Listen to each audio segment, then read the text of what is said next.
Okay, magandang gabi sa inyong lahat at sa gabing ito, ako'y natutuwa na muli tayong magkakasama sa panibago nating paksa. Pero bago tayo dadako sa ating panibagong paksa na ating pag-aaralan, tayo po yumuko sa isang panalangin. Tayo po'y manalangin. Dakila naming Diyos, Ama naming banal, kami po'y lumalapit sa inyong banal na trono at nagpapasalamat na sa gabing ito muli kaming makapangangaral. At aming tatalakayin sa gabing ito ang may kinalaman sa historical portion ng Daniel, sa Daniel 3. At loobin mo nawa, Panginoon, ang banal ninyong Espiritu makasama namin. Siya ang mangangasiwa sa aming talakayan, aming pag-aaral, na sa aming pag-aaral sa chapter na ito, marami kaming matutunan. Lalo tigit sa lahat sa aming henerasyon, kung saan kami ang haharap sa huling pagsubok katulad ng naranasan sa mga young Hebrew sa Babylonia. Umaasa kami, Panginoon, na sa aming pag-aaral, samahan ninyo kami hanggang matapos. Gabayan, nawa ang bawat isa sa amin at aking pinapanalangin lahat kong mga viewers, samahan ninyo sila. Bawat paksa na kanilang mapapanood, samahan ninyo ang kanilang paghahanap ng katotohanan na makikita kayo. At umaasa din ako, Panginoon, na paglilingkuran kanila at makasama ko sila sa langit na bayan. Salamat sa pagdinig mo sa aming dalangin. Ito po ay aming hinihiling sa pangalan ng aming Panginoong Hesus. Amen. Okay, sa gabing ito, ang paksa na ating tatalakayin may kinalaman sa chapter 3. Kagabi ating natutunan ang chapter 2, kung saan ating pinag-aralan ang bato, ang bundok, at marami tayong natutunan. Ngayon namang gabi ating pag-aralan ang chapter 3. Pero bago tayo dadako sa chapter 3, gusto kong ibabalik sa inyo yung prinsipyo paano natin pag-aralan ang historical portion. Ating natutunan na sa aklat ng Daniel, nahahati siya sa dalawang book, no? Tinatawag ang una, tinatawag natin na historical book, no? Ilang chapter ang historical book? 6 na chapter. 1, 2, 3, 4, 5, 6, no? At atin yung pag-aaralan sa linggong ito. At sa susunod na linggo, ating pag-aaralan naman ang prophetic chapter 7, 8, 9, 10, 11 to 12. Yun yung mga prophetic chapter. Pero kagabi, ating pinag-aralan, kaya nga dalawang topic ang ating pag-aaral sa aklat ng Daniel 2, kasi may kinalaman din history at saka prophetic ang aklat na yon, no? Kasi may kasaysayan din sila ni Daniel paano sila humarap ng krisis. At binabanggit ko noon na ang chapter 1 inihanda sila sa krisis sa number 2. At ano ang una nilang natanggap sa chapter 1? Karunungan. At ang karunungan sa Bible, si Jesus Christ, no? Nang natanggap nila ang karunungan, unawa sa lahat ng mga pangitain, natanggap ito ni Daniel, humarap sila apat sa crisis number 2. Ang hari nagnaginip at nalimutan ang kanyang panaginip, at lahat ng mga wise men sa Babylon humarap ng krisis. At dahil binigyan sila ng karunungan, kaya nilang harapin ang krisis dahil ang karunungan na hinahanap ng hari ay naangkin sa apat na yang Hebrew. Now, ngayon atin namang pag-aralan, pagkatapos sa chapter 2, nakita ng hari ang kanyang panaginip, no? Pero itong crisis na naranasan nila sa chapter 2 ay hindi nila alam na sa chapter 3 another crisis ang kanilang haharapin. So, ang ating pag-aralan ngayon ay may kinalaman sa crisis number 3. No? Ito yung ating tatalakayin ngayon. Pero ating pag-aralan mo muna ang prinsipyo. Binabanggit ko sa inyo ang historical portion ng aklat ng Daniel. Kapag ating pag-aralan ang aklat ng Daniel, dapat nating matutunan ang mga principles. No? Paano natin pag-aralan ang mga historical portion ng aklat ng Daniel? It requires that we use the different method of interpretation. Magkakaiba pong method ang interpretation sa historical portion at saka prophetic. No? Anong rason? Because the story are types of end times event. No? Anong ibig kong sabihin? Ang karanasan nila ni Daniel, types po ito sa karanasan sa bayan ng Diyos sa spiritual Babylon. No? At atin yan tatalakayin ngayong gabi. No? May kinalaman sa typology. In other words, the story that happened literally and locally, it's point forward to a worldwide and spiritual event. No? Kung mayroong literal na Babylon, mayroon namang spiritual Babylon. Kaya nga sa Revelation, kapag babasahin ninyo ang Revelation na mayroong Babylon, nahulog ang Babylonia, spiritual Babylon po yon. Pero ang ating pag-aralan ngayon, ang historical Babylon. Kasi may kinalaman ito kung paano nagtatagumpay ang bayan ng Diyos sa historical Babylon. Ito yung susi na ating pag-aralan, paano tayo magtatagumpay sa spiritual Babylon. No? Sa ikaapat, in other words, to the historical portion of the book of Daniel, we must apply the law of typology. Kasi sa sulat ni Ellen G. White, history repeat itself. No? Ang kasaysayan sa bayan ng Diyos sa nakaraang mga araw, no? Mauulit ito sa huling henerasyon bago darating ang ating Panginoon. No? Ikaapat, that once happened, no, literally and locally will happen once again in a global scale spiritually with God's spiritual people. No, yun yung ating natutunan. Kaya kapag ating pag-aaralan ang historical portion, ating i-apply ang law of typology, at ito po yung ating pag-aralan ngayong gabi, no? That once happened, the story will repeat again, no, from a local historical scale event, no, to a wider and global scale as a whole. No, saan yun na, wag nating kalilimutan yan na prinsipyo, sapagkat ang prinsipyong yan ay mahalaga. At atin ding natutunan sa aklat ng Daniel na ang buong aklat ng Daniel, liwanag po ito na binibigay ng Diyos, no, sa kanyang bayan sa huling araw. Ang aklat na ito, may kinalaman po ito, no? Kapag ating pag-aralan, magbigay po ito ng liwanag sa magiging karanasan natin sa hinaharap. At ating natutunan na ang aklat ng Daniel, ang first 7 chapter, napoporma po ito as kayasam. Ang chapter 2, ang katuwang niya chapter 7, ang chapter 3, katuwang naman niya chapter 6. No, ating natutunan ang chapter 2, chapter 3. Inyo din yang matutunan ang katuwang niya chapter 6. Kung ang tatlong kaibigan ni Daniel humarap ng krisis na hindi kasama si Daniel sa chapter 6, si Daniel naman ang haharap ng krisis na hindi naman kasama ang tatlo niyang mga kasama. Ibig sabihin, sa huling kapanahonan, lahat ng mga mananampalataya haharap ng krisis. Kung hindi ka makakaranas corporately, makakaranas kang mag-isa katulad ni Daniel. No? Kung ikaw nakakaranas mag-isa at makakayanan mong mag-isa, ang ibang mga tao makakaharap ng mga krisis na mayroon silang makakasama. Kasi alam ng Diyos ang bawat kakayahan ng bawat isa. Pero lahat ng mga taong makaharap ng krisis sa hinaharap, sasamahan sila ng Panginoon. No, ito yung ating matutunan sa aklat ng Daniel, no? At ito yung ating tatalakayin ngayon. So, ating pag-aralan ang historical na history, na historical portion, historical experience sa tatlong kaibigan ni Daniel sa chapter 3. Dadako tayo sa ating pag-aaral sa chapter 3, no? Umpisahan natin sa verse 1. Nabucodonosor the king made an image of gold. No, napapansin ninyo? Ating natutunan na sa chapter 2, nakikita ni Nabucodonosor ang kanyang panaginip na nalimutan. At ano ang panaginip ng hari na nalilimutan? No? Na naginip siya ng isang larawan na magkakaiba ang metal. Nahati sa 4 na metal, at ang ikalima ay ang kasamang putik at bakal. Ang una, ulong ginto, tapos katawan na pilak, tapos sa kanyang tiyan pababa, no? Hanggang binti ay tanso, tapos ang binti naman niya hanggang paa ay bakal, at ang paa niya bakal at putik na luto. Pero si Nabucodonosor, sabi niya, ayaw ko na ang aking kaharian ay may katapusan. No? Nagkakaroon ng nalaman ito ni Nabucodonosor na siya ang ulong ginto. Nilapitan siya ng kanyang mga religious advisor. Mahal na hari, kung ikaw ay ulo na ginto, papayag ka ba? No? Na ikaw mapapalitan, mayroong kaharian na susunod sa iyo. Ito yung ating gagawin. No? At tandaan ninyo, ang religion at ang gobyerno sa huling kapanahunan, the religious power will instigate the civil power to execute law. At yun yung kapanahunan, kung paano nangyayari sa kapanahunan ni Daniel, mangyayari ito sa ating huling kapanahunan. The religious power will instigate the civil power to make a religious law.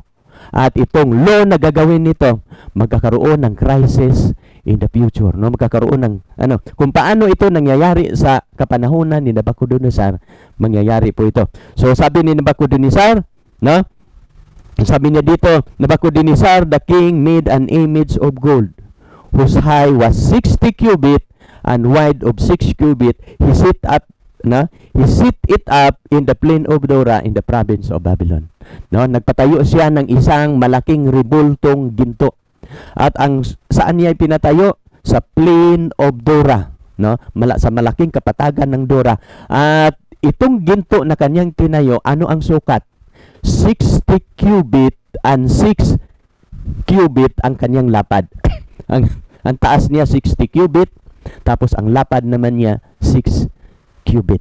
No? Kung mayroong 60 by 6 ang tinayo ni Nabucodonosor sa Revelation 13, mayroon ding isi-sit up na image of the beast na ang sukat naman niya, ang bilang naman niya 666. Kaya nga ating pag-aralan yan mamaya kung paano si Nabucodonosor gumawa ng batas, nag-sit up siya ng image, at ang image na kanyang itinayo may gumawa siya ng batas na ang sino mang hindi sumamba ay papatayin. Mangyayari din yun sa huling araw. Atin yung tatalakayin isa-isa mamaya, no? A powerful a universal world leader, no? A powerful world leader is commanding to worship a counterfeit image. Kung mayroong tunay na larawan na ipinakita ng Diyos kay Nabucodonosor sa chapter 2, sa chapter 3, gumawa si Satanas ng counterfeit. No? So, tandaan ninyo sa Biblia, in every truth, Satan has a counterfeit. No? Ito yun palagi ang ating makikita sa Biblia. Kung mayroong kautusan ang Diyos, gagawa din si Satanas ng mga kautusan, counterfeit to the law of God, to deceive the people of God. Pero titingnan ninyo ang bayan ng Diyos kung ano ang kanilang karanasan. No? Bakit ito ginawa ni Nabucodonosor? At ito yung layunin ni Nabucodonosor kung bakit niya ginawa ang ulong ginto. Mayroon siyang sulat na mga nasusumpungan ng mga archaeologists. Ito yung sulat na sinulat niyang mismo sa bato. At ito yung nasusumpungan sa kanyang sulat. O Babylon, the delight of mine eyes, the excellency of a kingdom, me it, my kingdom Babylon, last forever and ever and ever and ever. Ano ang pangarap ni Nabucodonosor? Nung nakita niya ang plano ng Diyos, sabi ni Nabucodonosor, I don't care what God said. Sabi niya, I don't care what God had said. No? I will set up an image that represent the Babylon. Gusto niyang i-set up ang image na mag-represent ng Babylon. And the long-lasting nature of Babylon, whatever God said, make no difference to me. Kung ano ang sinabi ng Diyos, hindi yun maka-epekto sa akin. Gagawa ako ng gusto ko kung anong gusto ko na mangyayari sa Babylonia. Pero nga, ito yung layunin kung bakit niya itinayo ang image. Sa verse 2, then Nabucodonosor the king went to gather together the princes. At pagkatapos niya na ipatayo ito, tinatawagan niya ang lahat ng kanyang mga officials to make a dedication of the image. At Nabucodonosor the king sent to gather together the princes, the governors, the captains, and the judges, treasurers, counselor, and cherub, and all the rulers of the provinces to come to the dedication of the image which Nabucodonosor the king had set up. Lahat ng kanyang mga opisyal, tinatawagan niya. No? Kahit yung mga gobernur sa iba't ibang mga teritoryo, sa iba't ibang mga kaharian. Kasi universally, universal ang kanyang decree. Sabi niya dito, then the princes and the governors, the captains and the judges and the treasurers and the counselors and cherub and all the rulers of the provinces were gathered together unto the dedication of the image that Nabucodonosor the king had set up, and they stood before the image and the Nabucodonosor had set up. No, yun nating nakikita ninyo. At sa verse 4, pagkatapos niya natawagan lahat, then a herald cry. No? Nagdoon na yung lahat ng kanyang pinahaharap, at ito na yung sigaw. Then a herald cry aloud, "To you it is commanded, O people, nation, and languages." To you. No? Sabi niya dito, it is commanded, no? O peoples, nation, and languages. Anong ibig sabihin? Itong batas na ginagawa ni Nabucodonosor, it is a universal law. At hindi ba ninyo alam, sa huling kapanahunan bago darating si Jesus Christ, the same law na gagawin ng ating sanlibutan. Magkakaroon ng civil at union of civil and religious power.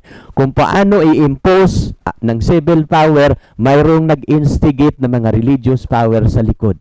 Kasi sa huling kapanahunan, magkakaroon tayo ng one world government and one world religion. At itong dalawa ay magiging isa po ito. So bago tayo uuwi, maranasan po natin ang naranasan sa mga kasama ni Daniel sa ng Babylon.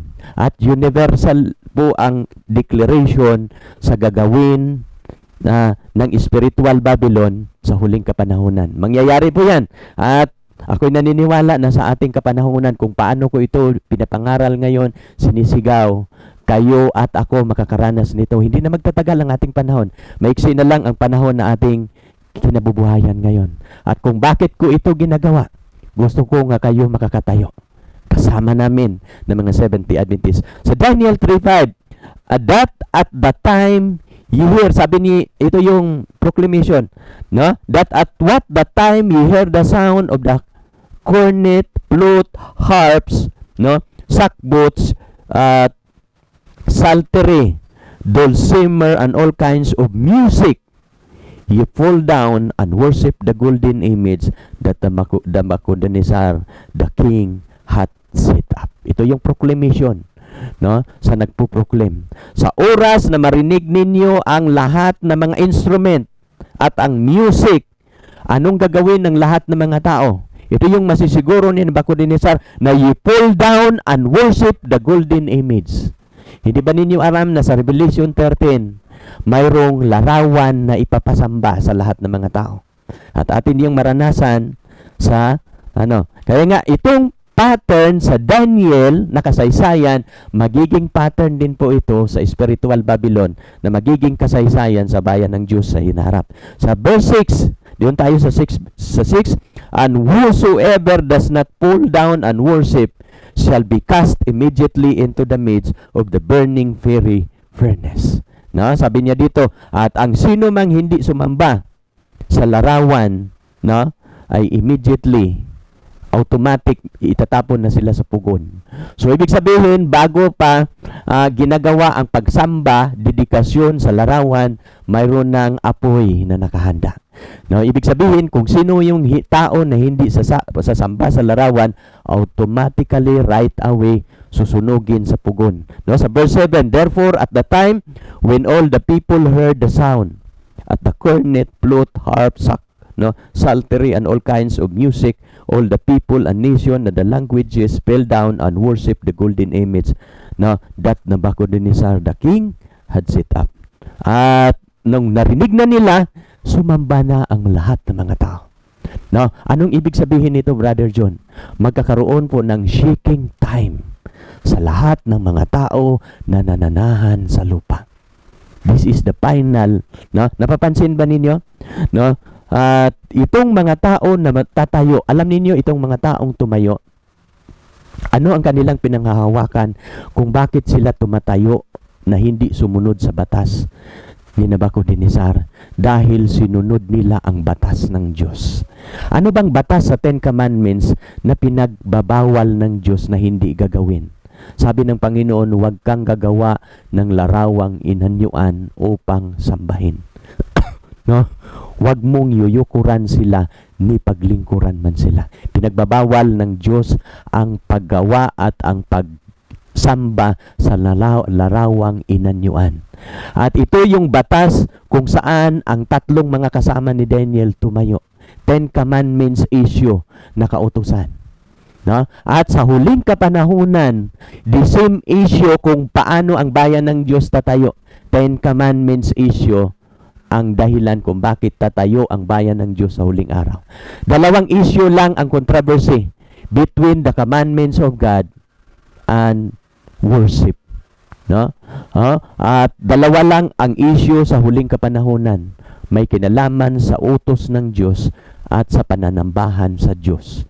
No? Sa manlalalang o sa hayop. Pagsamba sa hayop o sa manlalalang. Now, at ating babasahin ang 8 at saka 9. Therefore, at that time, a certain Chaldean came forward and accused the Jews. No? Pagkatapos sumamba, ay mayroong mga Chaldean dumating at ina-accuse ang itong mga Chaldean, another name of, ito yung ibang katawagan sa mga Babylonians. Pero hindi lang sila basa-basa, sila din po ay mga mga PhD, mga matatalino ito na naglilingkod sa hari sa Babylonia. Sila yung mga doctor of education. Na mapapansin niyo, therefore at the time certain Chaldean came forward and accused the Jews. Sabi niya dito, they spoke and said to the king Nebuchadnezzar, O king, live forever, and whatsoever does not fall down and worship be cast into the midst of burning fiery furnace. And there are certain Jews whom you have set over the affairs of the province of Babylon, Shadrach, Meshach, and Abednego. No? These men, O king, have not paid you regard to you. They do not serve your God or worship the gold image which you have set up. No, mapapansin ninyo, ito yung batas na ginagawa mo, pero nakasumpong kami ng 3 na naglilingkod sa inyong provinces kasi mga officer din sila sa provinces ng Babylon. Itong 3 kasama ni Daniel.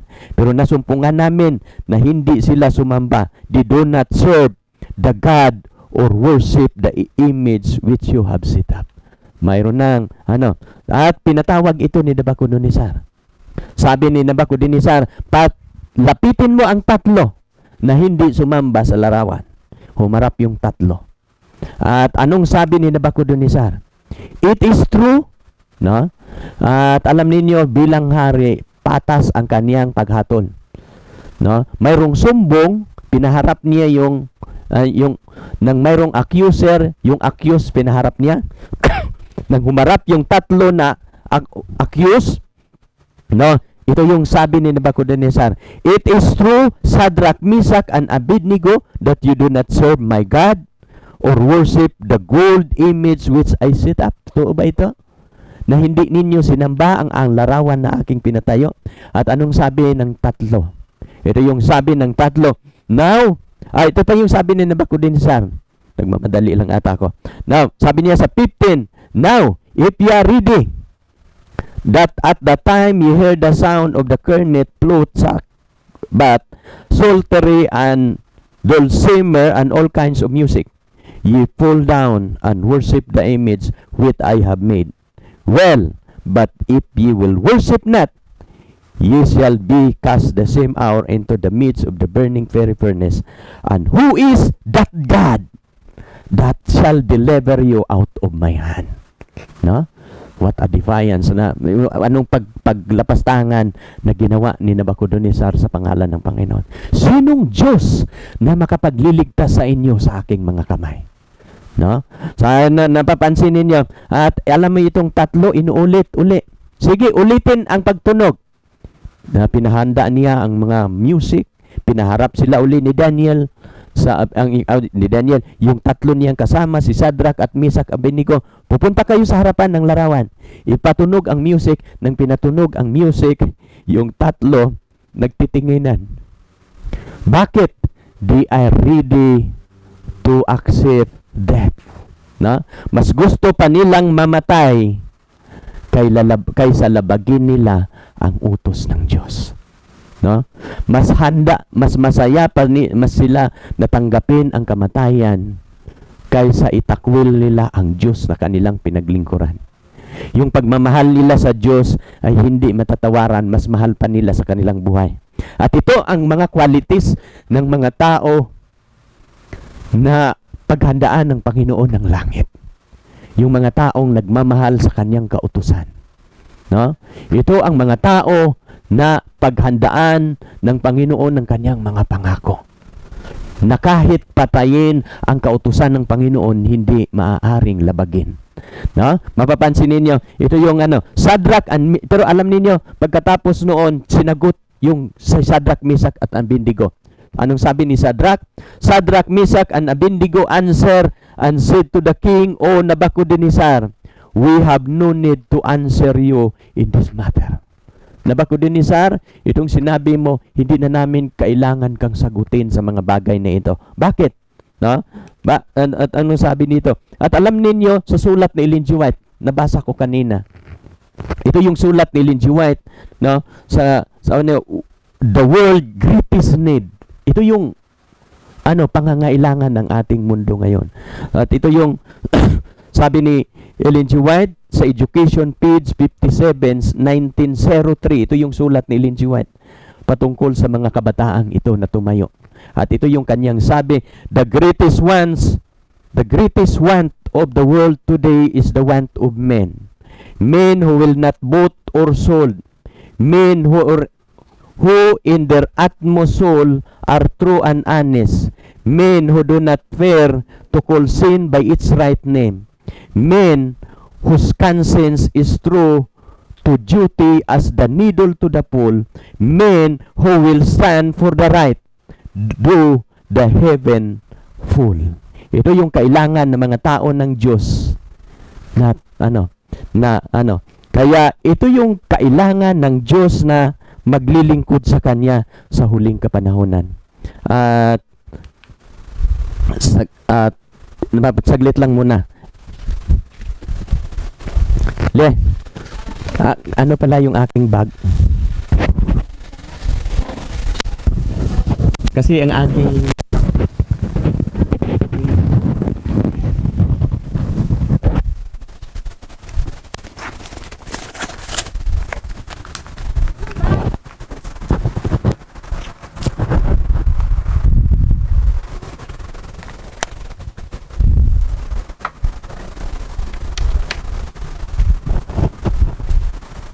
Okay, sorry.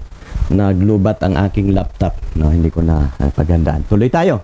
At dito tayo, ito yung sabi ni, hindi na kailangan tatanungin mo kami in this matter, mahal na hari. Ito yung sabi ng tatlo sa 17, if it be so, our God whom we serve is able to deliver us from the burning fiery furnace, and He will deliver us out of thine hand, O King.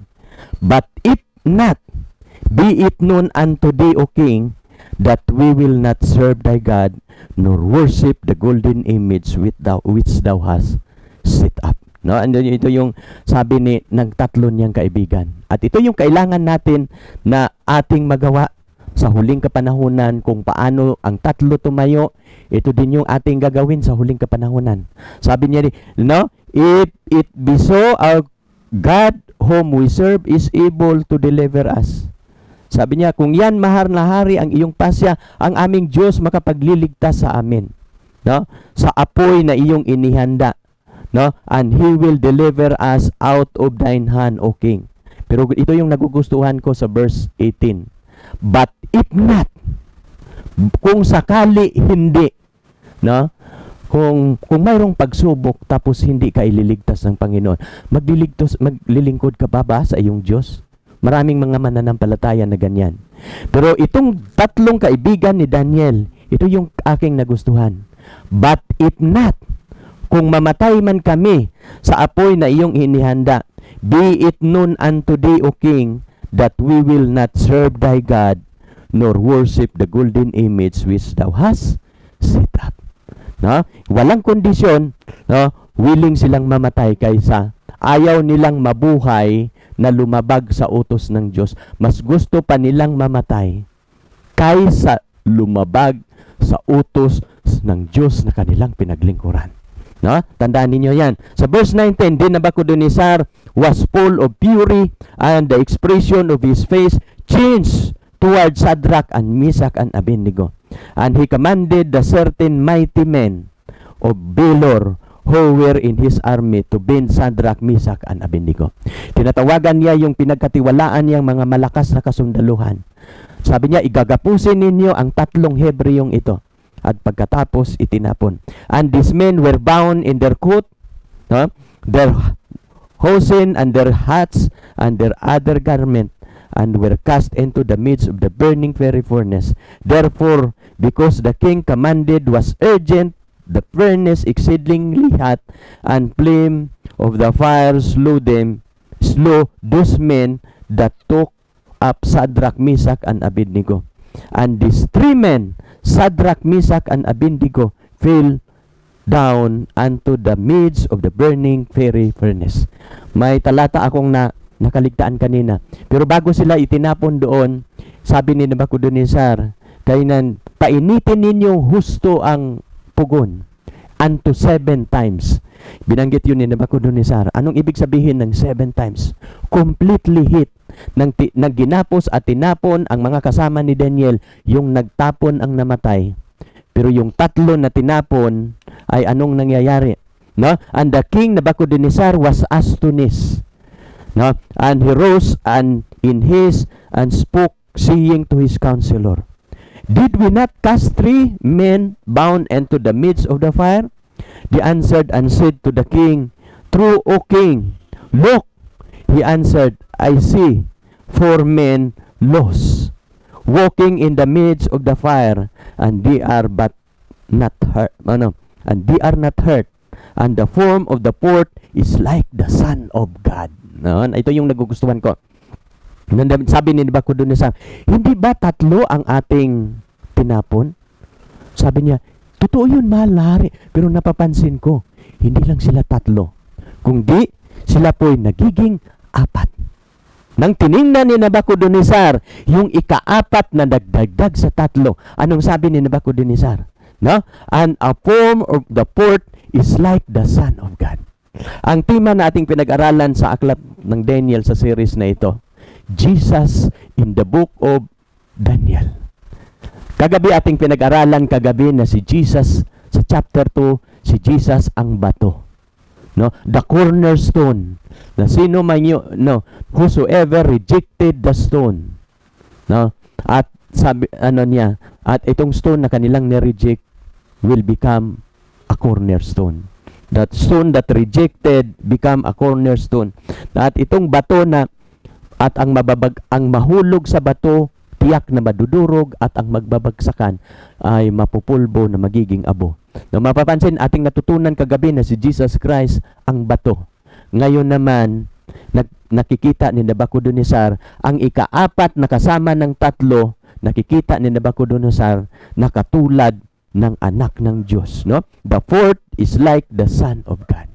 Bumaba si Jesus Christ. At alam niyo, nakikita ko sa aklat ng Daniel, mula pa chapter 1, dahil nagpasya si Daniel at ang kanyang mga kasama na hindi nila rumihan ang kanilang puso at isipan sa pagkain at inumin ng Babylonia, iningatan sila ng Diyos. At hindi na sila pinabayaan. At alam niyo, sa ating paglilingkod sa ating Panginoon, ito yung ating tiyakin. Na sa araw-araw nating pamumuhay, tiyakin natin na kasama natin ang Diyos. Anumang uri ng trabaho mayroon ka, titiyakin mo na kasama mo ang Diyos. Magiging tapat ka sa iyong Diyos at tiyak din ang iyong kaligtasan kasi hindi ka niya hihiwalayan. No, nakikita ninyo ang 4. Si Jesus, at alam ninyo ano ang masunog lang ng apoy sa bayan ng Diyos. Makaranas man tayo ng apoy ng pagsubok, ang kanyang makakayang sunugin ang gapos lang. Wala po siyang kakayahang magsunog sa ating damit. Kasi ang damit na ating sinusuot sa ating paglilingkod, damit ng katuwiran ng ating Panginoon. No? Lahat ng gagawin ng kaaway niya sa huling kapanahunan, kapag gagawin ito ng spiritual Babylon, wala po siyang magagawa laban sa atin. No? At nang nakikita in Nabucodonosor, ito yung when Shadrach, Meshach, and Abednego went unto the furnace of fire, they did not go alone. Nang itinapon sila, hindi sila itinapon na mag-isa. nang itinapon itong tatlo, nang doon na si Jesus Christ sa gitna ng apoy. No? Nang lumapat ang kanilang katawan, no? At matindi yung apoy, yung nagtapon, patay. Pero yung tinapon, hindi na mamatay because Christ is in the midst of the fire. Kaya nga mapapansin ninyo, ang bayan ng Diyos, maraming nanalangin, Panginoon, alisin mo ang pagsubok na ito. No, napapansin mo ang mga kabataang ito. No, ano bang kailangan natin? Kailangan ba natin itong pagsubok o hindi?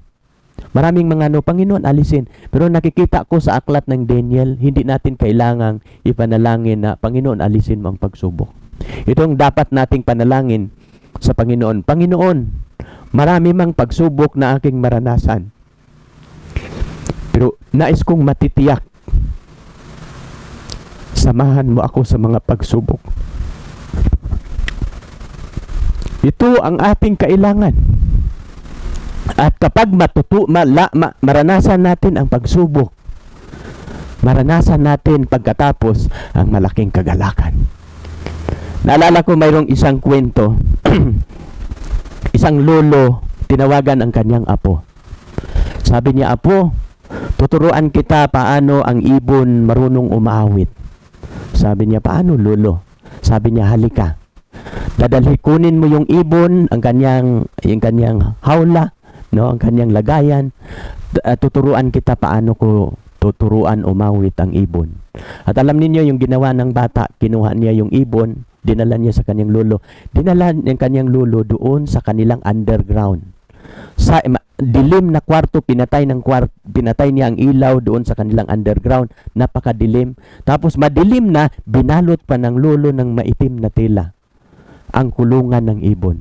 At alam ninyo, sabi niya, kapag magtuturo ka sa ibon paano siya umaawit, ay kailangan ilagay mo siya sa madilim na lugar. Tapos, tatakpan mo siya ng madilim na tela. Tapos, tuturuan mo siyang umawit. At sabi ng paano siya tuturuan, lolo? Ganito lang. Pagkatapos niyan, no, ay nang ginawa ito ng isang matanda. At alam ninyo, pagkatapos niya na, mga binalik niya sa labas, no, ilang bisis nila yun ginawa, kasi tinuturuan ng lolo paano, tinuturuan niya ang kanyang apo paano tuturuan ng ibon. At alam niyo, nagugulat yung bata. Nang nilagay na niya sa labas, yung tinuturo na tunog ng kanyang lolo, nagiging tunog na ng ibon. At alam niyo, pinag-aralan ko ang 144,000 sa Bible, na sila'y umaawit ng isang awit na sila lang ang nakakaalam. Bakit sila lang ang nakakaalam? Kasi sila lang ang nakakaranas sa karanasan na kanilang naranasan. At kung paano sila natututo ng awit dahil sa kanilang mga karanasan. Ito ang ating paglilingkod na kailangan sa huling araw. We must experience trials. God allowed these trials to be experienced. Kasi pagkatapos sa trials, maranasan natin ang mataas na antas ng relasyon sa ating paglilingkod sa Panginoon. Nabucodonosor saw that they had something that didn't have. At pagkatapos nang nakikita ito ni Nabucodonosor na hindi nasusunog ang tatlong yang Hebro, naiinggit si Nabucodonosor. At sabi ni Nabucodonosor nang nakita niya, no, they had something that he didn't have. Sabi niya, mas matindi ang naranasan ng tatlo. Akala ko sila'y mamamatay, pero hindi pala. Sinamahan pala sila ng kanilang Diyos. No? Kaya mapapansin din nyo, ito din ang magiging karanasan sa bayan ng Diyos na tatayo, na hindi mag-compromise sa 10 Commandments, na ipipiki ng one world religion and one world government. At alam ninyo, sa huling kapanahonan, dalawa lang ang issue, 10 Commandments at saka worship. No? Tandaan ninyo yan. Kung ano ang nangyayari sa Babylonia, mangyayari din yan uli sa hinaharap. So, sa 28, Nabucodonosor spoke saying, "Blessed be the God of Shadrach and Meshach and Abednego." Blessed be. No? Sabi niya dito, the God of Shadrach and Meshach and Abednego. At alam niyo, bukas ating pag-aralan ang chapter 4. Sa buong aklat ng propesiya sa Biblia, ang chapter 4 ng Daniel, si Nabucodonosor ang sumulat. Bakit? Pagkatapos niya nagiging hayop, kumain ng damo, binago siya ng Diyos. At alam ninyo sa kasaysayan sa Babylonia, si Nabucodonosor maliligtas. Atin yan tatalakayin bukas. Dahil sa karanasan sa 3 kasama ni Daniel na tumayo sa krisis. At alam niyo sa huling kapanahunan, bakit maraming maliligtas? Ang mga great multitude na walang makakabilang dahil sa 144,000 na tatayo sa trials. No? Kaya nga mapapansin ninyo, ganun po ang magiging karanasan. Dahil sa pagtayo ng 3 kaibigan ni Daniel, pati ang hari ng Babylonian maliligtas. At kapag babasahin ninyo ang chapter 4 ng Daniel, hindi po si Daniel ang sumulat. At sabi ni Nabucodonosor, kung ikaw sumulat ng aklat sa iyong Panginoon, let me write this chapter for me. Pinahintulutan ni Daniel na si Nabucodonosor mismo ang sumulat dahil nabago ang kanyang buhay. Pagkatapos niyang magiging hayop, kinikilala niya ang Diyos ni Daniel at ng kanyang mga kasama. Na mapapansin ninyo, Nabucodonosor spoke and saying, "Blessed be the God of Shadrach, Meshach, and Abednego, who sent his angel and delivered his servant who trusted in him." At sa 26, Nabucodonosor came near to the mount, at sa kasunod, at dito, sabi niya dito sa 29, "Therefore, I make a decree that every people, nation, and language which speak anything against the God of Shadrach, Meshach, and Abednego shall be cut in pieces, and their houses shall be made a dunghill, because there is no other God that can deliver after the sword." No, nakikita ninyo yung resulta? Pagkatapos lumabas ang 3 mga kasama ni Daniel, ito yung proclamation at decree na ginagawa ni Nabucodonosor. Ano ang decree na kanyang ginagawa? "Therefore, I will make a decree that every people, nation, language which speak anything against God of Shadrach, Meshach, and Abednego shall be cut in pieces." Sino mang hindi kumikilala, sino mang hindi sasamba, sila ang putol-putulin. "And the house of shall be made a dunghill, because there is no other God that can deliver after the sword." No? Then the king promoted Shadrach, Meshach, and Abednego in the province of Babylon. No, nakikita ninyo yung buong kasaysayan. At kung ating babasahin, dito natatapos ang buong kwento sa chapter 3. Pero hindi pa tayo natatapos ngayon. Bakit? Kalahati ating pag-aralan ang spiritual Babylon sa Apokalipsis. Ang kayasam sa chapter 3 ng Daniel ay ang Revelation 13. At alam ninyo, kung gusto ninyong maintindihan ang Revelation 13, kailangan maintindihan ninyo ang aklat ng Daniel. Maraming mga nagbabasa sa Revelation, hindi nila maintindihan. No? Kasi kung gusto mong maintindihan ng malinaw ang Revelation, kailangang maintindihan mo ang kasaysayan ng Daniel. Kung gusto mong makakatayo sa krisis sa Revelation, kailangan mong makikita ang bayan ng Diyos, paano sila tumayo. At ito yung layunin ng ating pag-aaral. Kung bakit ito ang sigaw namin sa The Gospel of Jesus Christ Ministry. Gusto naming mahanda, kakaibigan, sa panahon kung saan tayo tatayo sa huling araw. At ako'y naniniwala, ang bidyong ito na ginagawa natin ngayon, maraming maliligtas sa huling araw kapag mayroon ng decree na mangyayari. At sabi niya dito, Daniel and Revelation are the 2 great prophetic book. The issue in Daniel are repeated in Revelation. No? Ang issue sa controversy sa Daniel, sa historical portion, magiging issue will be repeated again in the book of Revelation. At ano ang ano ba ang batas na gagawin, Brother John, sa Revelation 13? Ating pag-aralan ngayong hapon ang dalawang hayop. No? At kalahati pa lang tayo. And I stood upon the sand of the sea. Ito yung si John the Revelator na propeta ang nakakita dito. No, sabi niya dito, ako'y tumayo. No, and I stood upon the sand of the sea and saw a beast rise up of the sea. No, si Juan tumayo, nakita niya, tumayo sa buhangin sa mga karagatan, nakita niya ang isang hayop lumabas sa dagat. At itong hayop na nakita ni Juan having 7 heads and 10 horn. Itong hayop na kanyang mayroong 7 ulo at 10 sungay. At upon his horn 10 crowns. Bawat sungay may 10 korona. And upon his head the name of blasphemy. At mayroon ditong mga prophetic symbol ating itatalakay. Kapag magbabanggit ang Biblia ng hayop, ano ang kahulugan? Kaharian, no? Kingdom, no? At kaharian, no? Hari at kaharian kapag magbabanggit ng hayop, no? Kaharian at bansa, no? Mapapansin niyo kapag magbabanggit ng 7 ulo, ano ang kahulugan? Ito po ang kasaysayan mula sa pagpasimula hanggang matapos. Yun ang ibig sabihin. That is signifies completeness. At ano naman ang kahulugan kapag magbabanggit ng 10 sungay? Ang number 10 signifies universal. No? Ang 10 sungay, mga kaharian po ito na 10, no? Na may namamahala na ang crowns, nagsimbolo po ito ng pamamahala nilang mga monarchical power.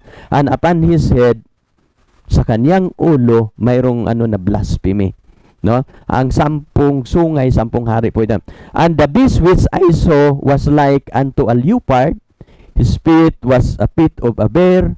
At a mouth of a lion. And 4 po ito. No, sabi niya dito, katulad ng leopardo ang forma ng hayop na ito, at ang kanyang paa ng bear, at ang kanyang bibig ng lion, at ang dragon ang nagbigay sa kanya ng kapangyarihan. No? Sabi niya dito, and the dragon give him his power and his seat and great authority. Ano po itong bansa, Brother John? Kasi pag magbabanggit ng hayop, bansa. Pero bakit 4 na mga hayop ang nasa isang bansa? At alam ninyo, anong bansa po ito? Ang Vatican City of Rome. No? Kasi pag magbabanggit ng hayop, bansa. Pero bakit kasi ang chapter 13, ang kayasam niya chapter 7 ng Daniel. Nang humihip ang hangin sa dagat, sa Daniel 7, lumabas ang 4 na hayop. Ang una, leon, oso, leopardo, at saka mabangis na hayop. No? Mapapansin ninyo, itong hayop na ito, ang Vatican City of Rome, itong mga religious practices ng Babylonia, Medo-Persia, Grecia, at Rome, ay dala-dala ng Vatican City of Rome ang religious practices ng 4 na mga bansa. For example, sasabihin ko sa inyo, ano ang religious practices ng Babylonia?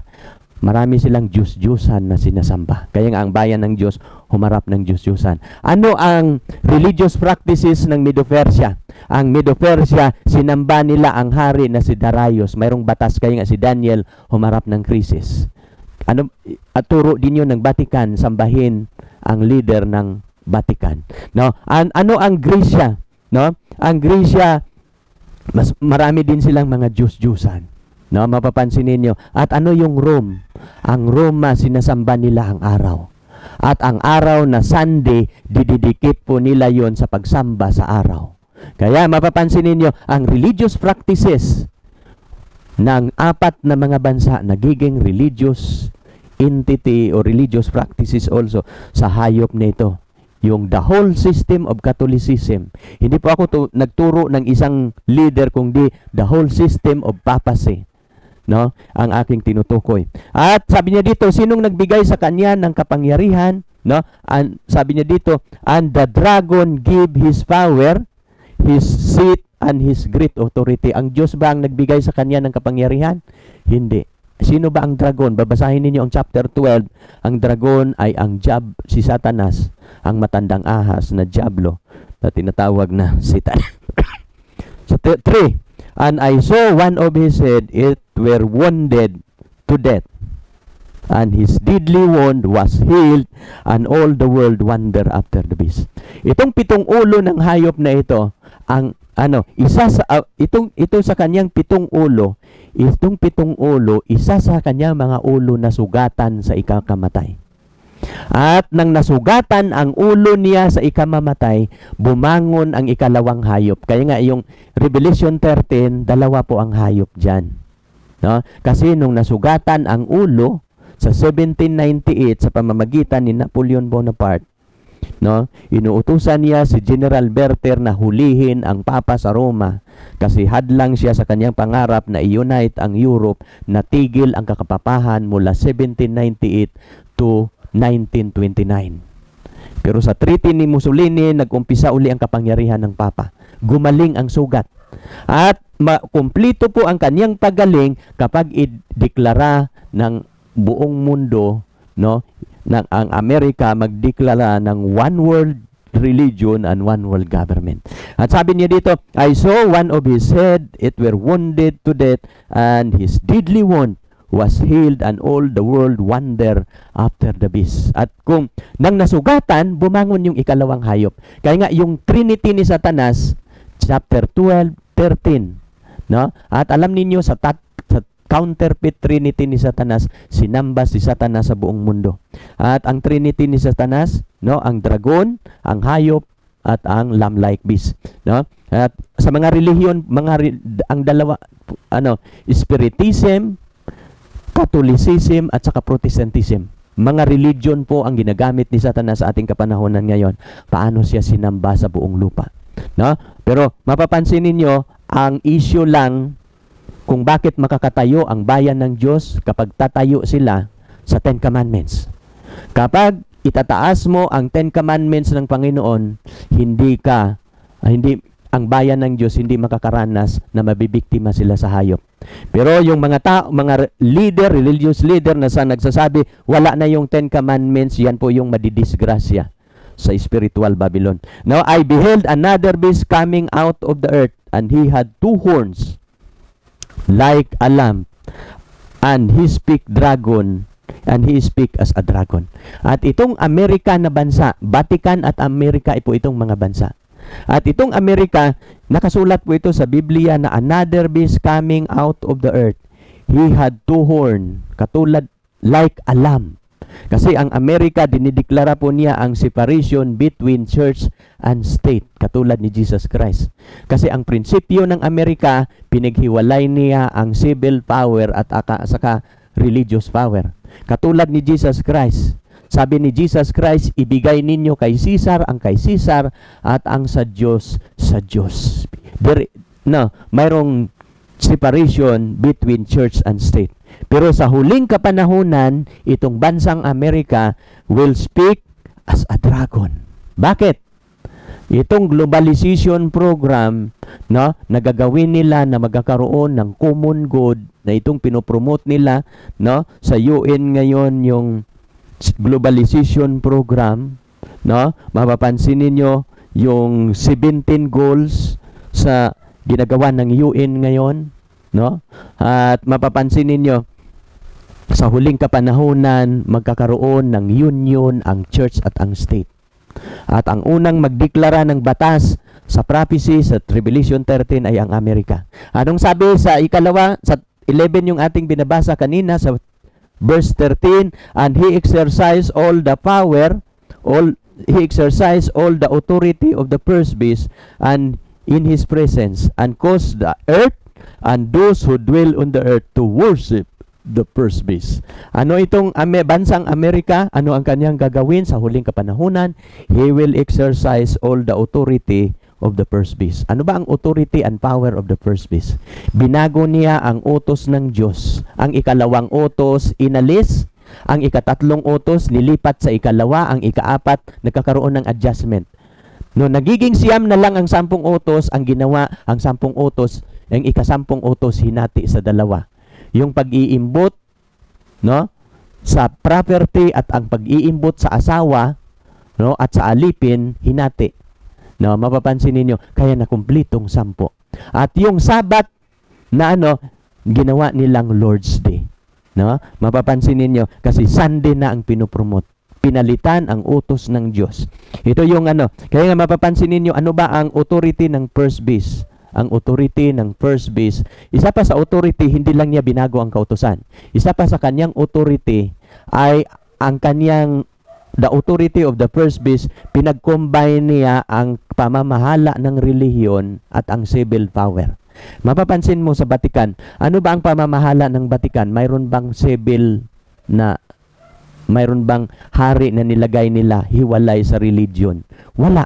Kasi ang papacy, ang hari at ang papa, ang civil power at ang religion, hindi nila pinaghiwalay.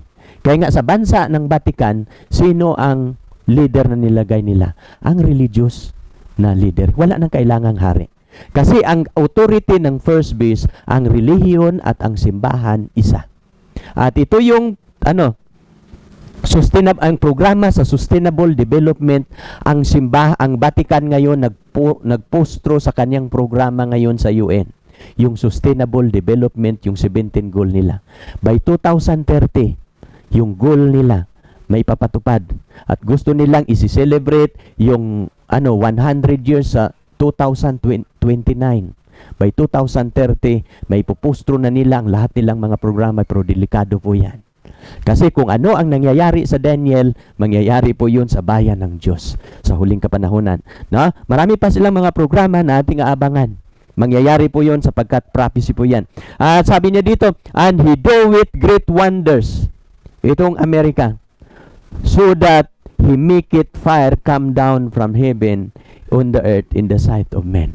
Ang mga Protestant religion ngayon, habang ang Catholicism nag-promote sa common goal sa kanilang programa ngayon, ay ang mga Protestant religion ngayon nagpapagaling, gumagawa ng mga milagro, at kaya din nilang magpababa ng apoy. Ano ba itong apoy na binabanggit? Ang apoy signifies the power of the Holy Spirit. Mayroon po silang counterfeit na makakapangyarihang mga milagro na ginagawa.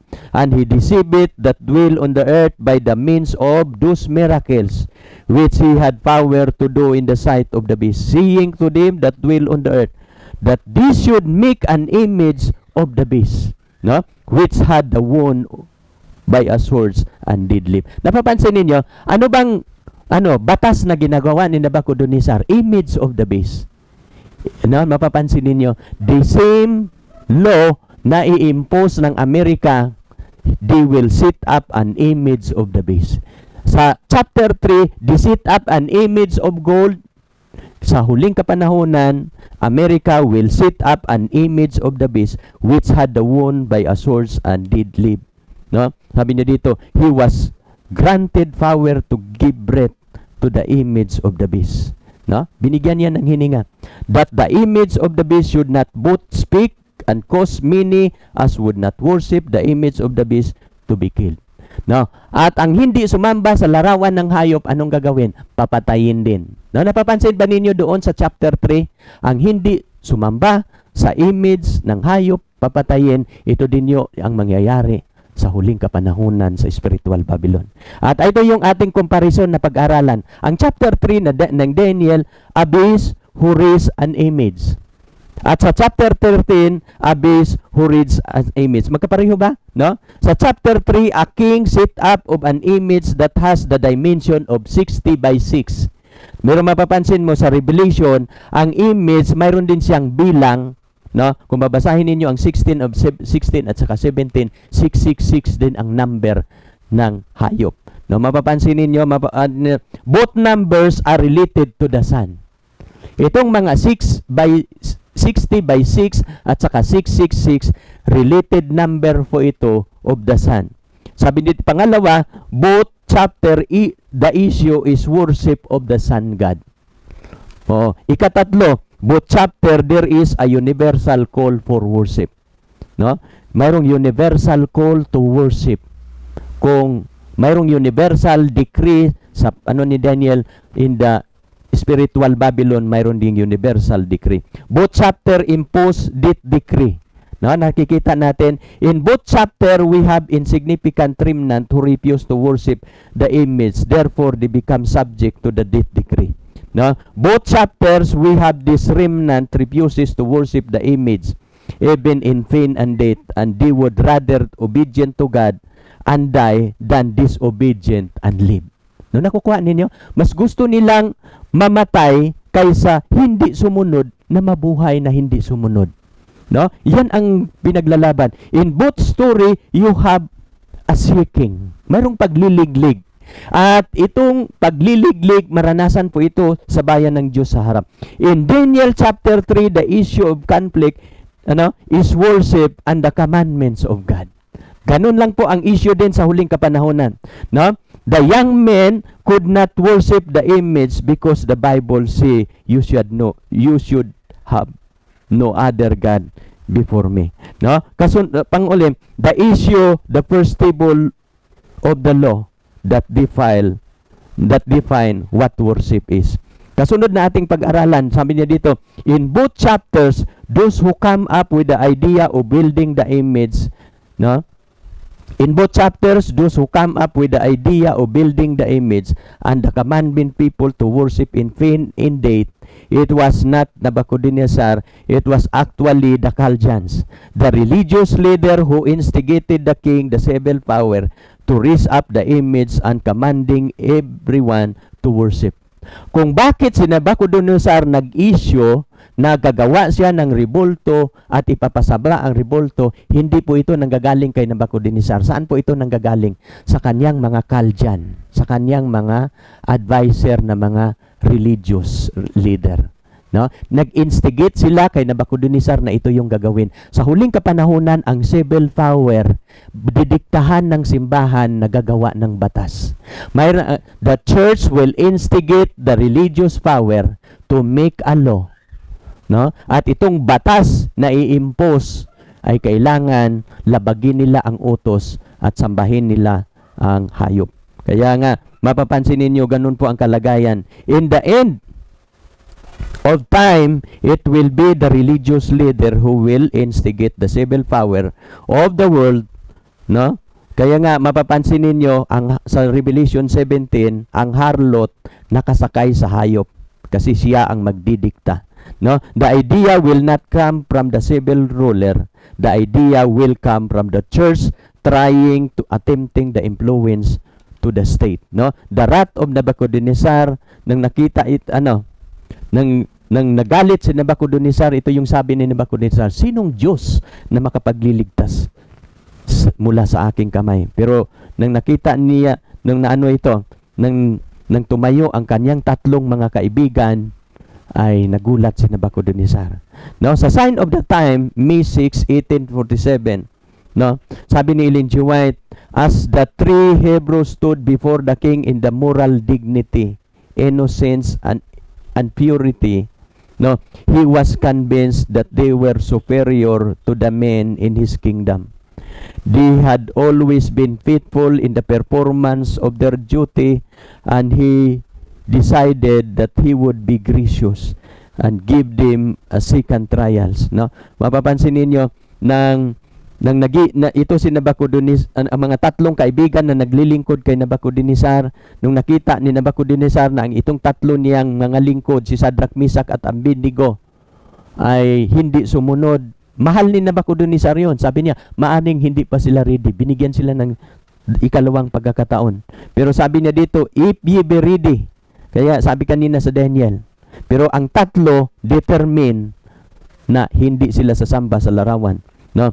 In Daniel 3, the king, by instigation of religious leader, establishing a religious observance. In other words, the king establishing religion.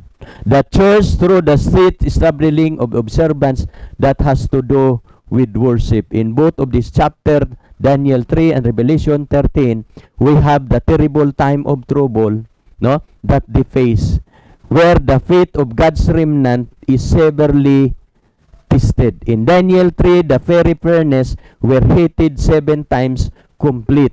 Ang ibig sabihin, total heat, no? Pag 7 times Ano yun? Completely hit ang ibig sabihin yan.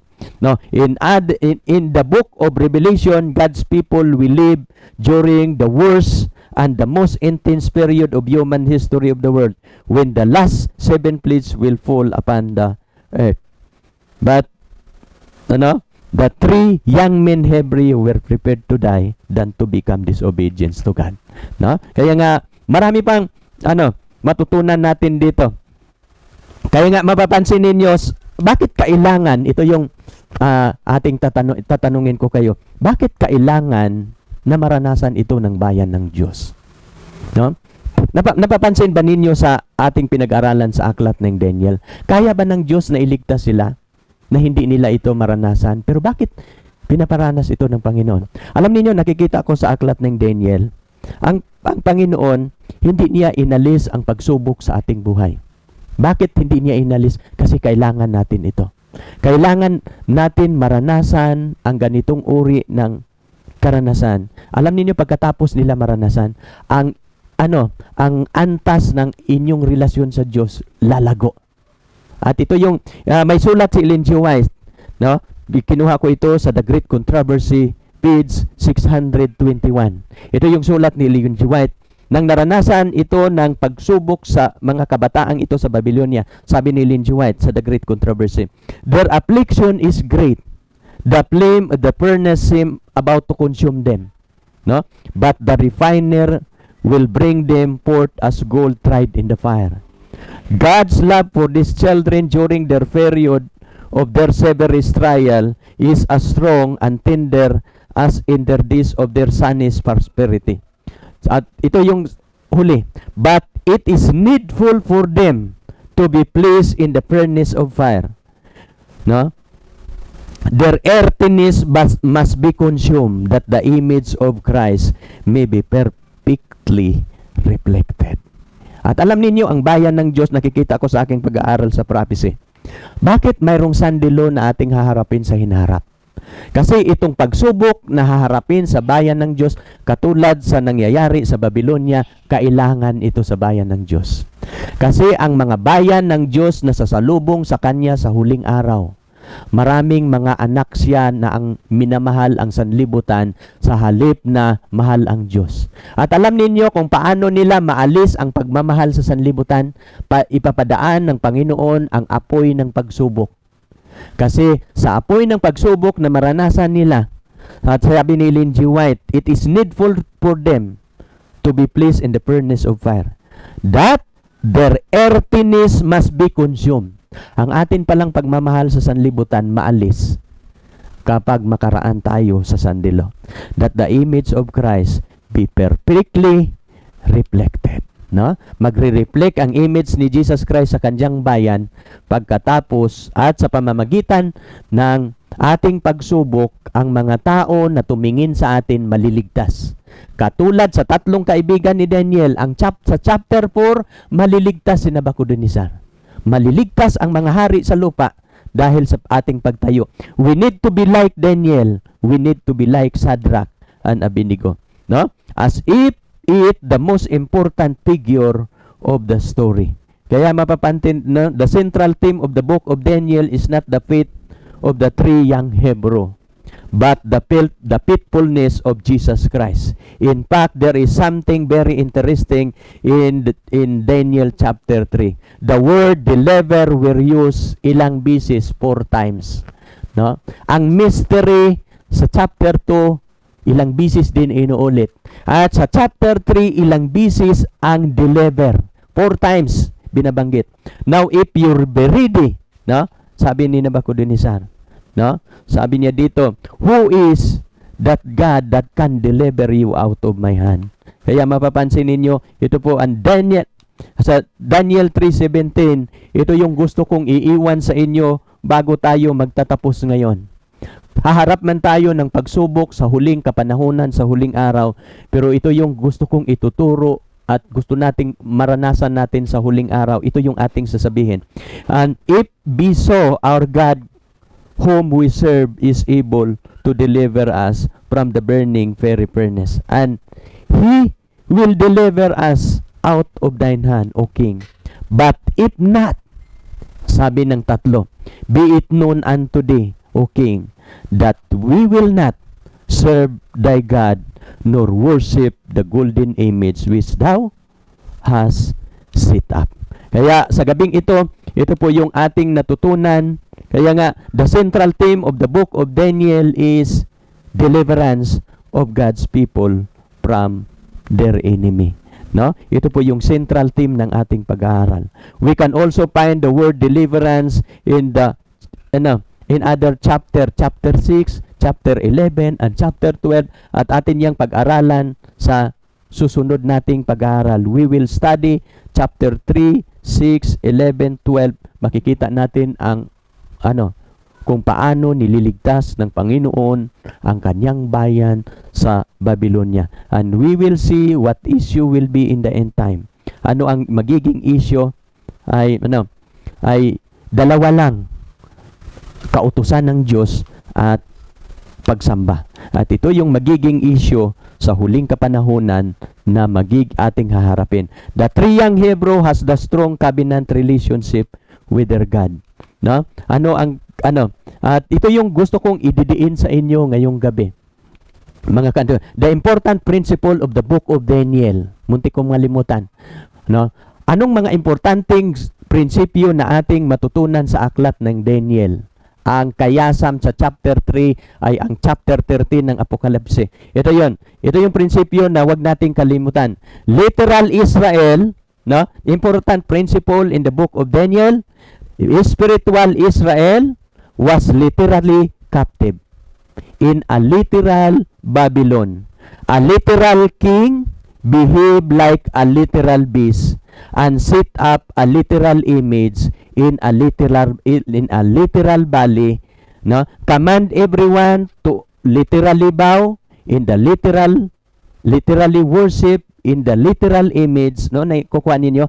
A remnant, a literal Jew, refused to literally bow before the literal image, and therefore they were thrown into the literal fiery furnace, that they were delivered from literal flame by Christ, who literally came in a literal furnace. No? Mapapansin ninyo, but these literal things become symbolic. No? Ang literal Babylon magiging symbolic. Anong karanasan nila na literal sa huling kapanahunan natin magiging symbolic? Ano po ang magiging symbolic? There would be no king, no literal king. Kasi republican na, no? Democracy na. There would be no literal king. No literal image in the literal valley. But the issue are the same. Ano yung issue sa controversy? The issue will be worship and the commandments keeping, no? At ang pagsunod sa kautusan, obedience to God, no? Ito yung magiging issue.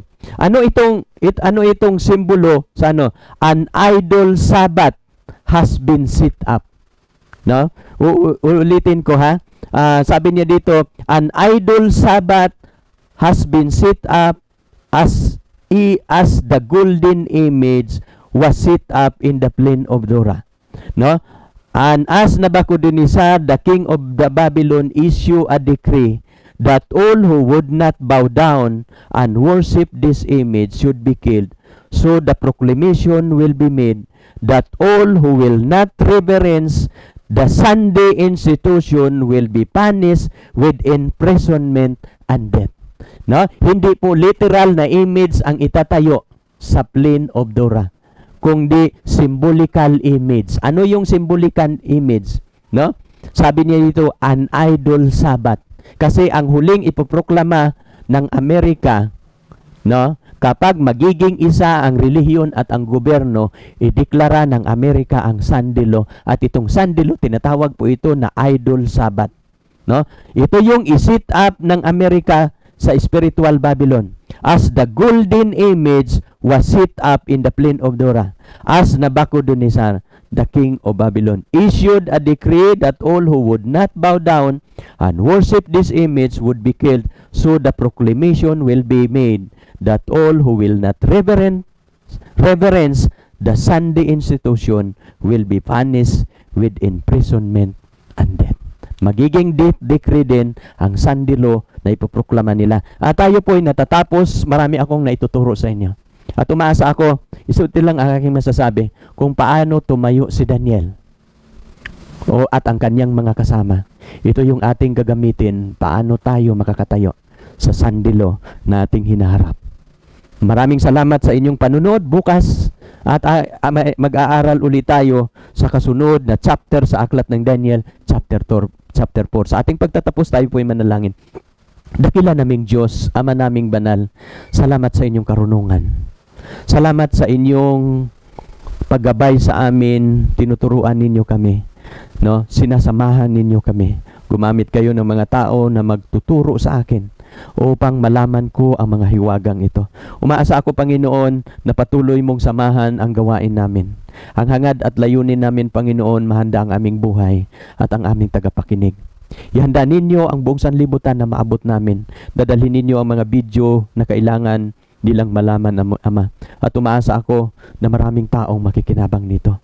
At ang mga taong pinaglingkuran ko, makikita ko sila sa langit na bayan. Salamat, Amang Banal, sa pagdinig mo sa aking dalangin. Sa pangalan ng Panginoong Hesus. Amen.